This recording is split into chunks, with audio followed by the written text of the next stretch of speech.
to also as well دا درې سره یو معنا لري خو د استعمال ځایونه په جمله کې فرق لري دا چې په جمله کې څه توپیر لري او څنګه یې صحیح استعمال کړو د نن په درس کې به یې زده کړو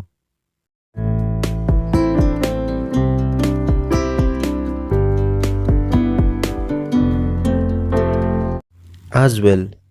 it's commonly used in speaking and goes at the end of a sentence as well د جملې په اخر کې استعمالیږي او زیاتره وخت تر لیکلو په خبرو کولو کې ډیر استعمالیږي مثلا احمد went to Kabul as well احمد هم کابل ته ولاړی بصیر drinks water as well بصیر هم اوبه څښي they are Muslims as well دوی هم مسلمانان دي also it's commonly used in writing and it's more formal we can use also in the mid or front of a sentence also زیاتره وخت د لیکنې په بڼه استعمالیږي او موږ کولی سو also د جملې په منځ او سر کې استعمال کړو مثلا احمد also went to Kabul احمد هم کابل ته ولاړی بصیر also drinks water بصیر هم اوبه څښي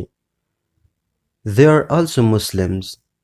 دوی هم مسلمانان دي موږ کولی سو د فعل څخه مخکې also استعمال کړو مثلا also احمد went to Kabul احمد هم کابل ته لاړی also بصیر drinks water بصیر هم اوبه څښي یوه خبره مو په یاد وي چې کله موږ also د جملې په سر کې استعمالوو نو د also وروسته حتما باید کاما ولیکو also they are Muslims دوی هم مسلمانان دي 2. It's used in speaking and goes at the end of a sentence. It's informal. 2. همیشه د جملې په آخر کې راځي او عموما په خبرو کولو کې زیات استعمالیږي او 2 غیر رسمي دی مثلا احمد went to Kabul too احمد هم کابل ته لاړی ګوره د جملې په آخر کې یوازې استعمالیږي موږ نسو کولی 2 د جملې په سر یا منځ کې استعمال کړو بصیر drinks water too بصیر هم اوبه څښي they are Muslims too دوی هم مسلمانان دي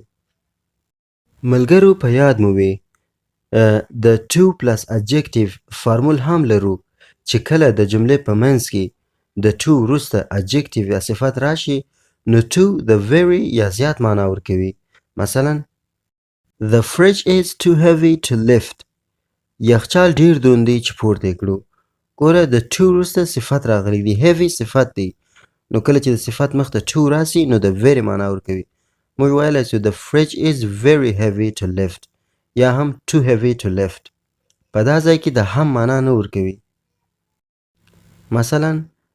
the tea is too hot to drink ګوره hot صفت دی د صفت مخکې څه راغلی دی 2 نو دلته د هم معنا نه ورکوي کله چې د هم معنا ورکوي هغه وخت 2 د جملې په آخر کې راځي او که چیرې د جملې په منځ کې راغلی نو د 2 وروسته صفت راغلی نو هر کله چې د 2 وروسته صفت راسي 2 د very معنا ورکوي the tea is hot to drink چای ډیر ګرم دی چې وڅښو یا چای د څښلو دپاره ډیر ګرم دی داسې موږ هم ویلی سو the tea is very hot to drink یا هم too hot to drink the shirt is too small for him انګیا یا تاسې بنې ورته وایاست ټي شرټ وایاست څه وایاست ټي شرټ د ده لپاره ډیر کوچنی دی too small ډیر کوچنی ځکه د 2 وروسته small راغلی small خپله صفت دی 2 plus adjective فارمول نو کله چې د 2 وروسته صفت راسي د ډیر معنا ورکوي too small for him یا very small for him بل مثال it's too early for me زما دپاره ډیر وختي دی too early ډیر وختي دی یا it's very early for me زما لپاره ډیر وخت لاسته یا ډیر وختي دی ملګرو د نن درس مو همدومره و خدای دې وکړي چې څه ناڅه مو ترې زده کړې وي مهرباني وکړئ ویډیو در سره لایک کړئ او یو جمله په کومنټ کې ولیکئ که چیرې کومه پوښتنه لرئ په کومنټ کې ولیکئ زه حتما جواب در کوم او که چیرې لومړی ځل دې زموږ درسونه ګورئ او د انګلیسي د زده کړې سره مینه لرئ د چانل در سره سبسکرایب کړئ تر څو زموږ نوې درسونه تر تاسو پورې ورسیږي تر راتلونکي درسونو په رحمان خدای مو سپارم ښه وخت ولرئ